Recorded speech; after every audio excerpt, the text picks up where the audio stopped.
Shortly after its passage, your then President Jimmy Carter signed an executive order that authorized the Attorney General to approve electronic surveillance to acquire foreign intelligence information without a court order, and is subject to having the Attorney General sign off.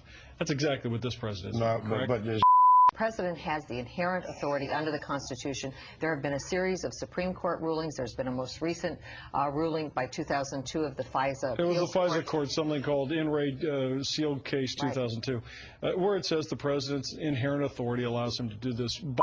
As a matter of fact, when they seized the laptop of Zacarias Moussaoui, FBI agents decided not to go ahead and look at the contents because they were afraid they couldn't establish probable cause because they had no definite proof that the guy was a terrorist.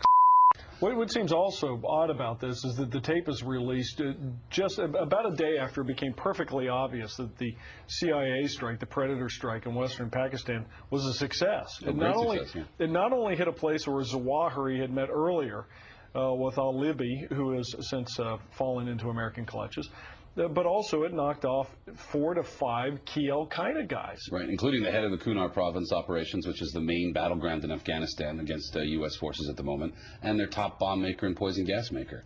You know, it's a great hit from the war on terror perspective. Also, they were very careful to wait until the sun had set, because by that time the meal would have been put down, and men and women eat separately in that part of Pakistan. So the Predator waited, hoping to avoid civilian casualties, a point that gets lost in all this coverage. Well, it does get lost in the coverage, mainly because people don't, they don't understand the end of the eye. They don't understand any of that stuff. Bob, let me ask you a different question. On the surveillance front, you got a bin Laden tape. There have been people saying that the government should not be able to listen to al-Qaeda people talking to American citizens. What does that do politically to the Democratic opposition to the surveillance plan, if anything? Well, first of all, I'll tell you, it obviously doesn't work, has it? I mean, if you've got a surveillance plan, I haven't seen one single thing come out of this surveillance plan. I would assume by now, somebody in the administration... Well, wait a minute. Is that not a sign of success? If you have surveillance and you don't have crime, that would seem to be a sign of success. No.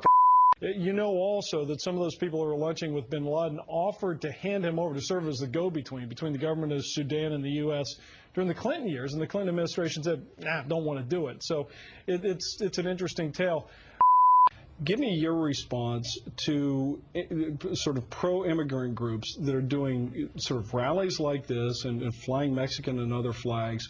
Are they doing more harm than good to their cause? They're doing a lot of harm. And in fact, back in 1994, when California considered an anti-immigrant provision, Proposition 187, that initiative was actually going down in the polls. It was ahead a week before the election by only 1 point.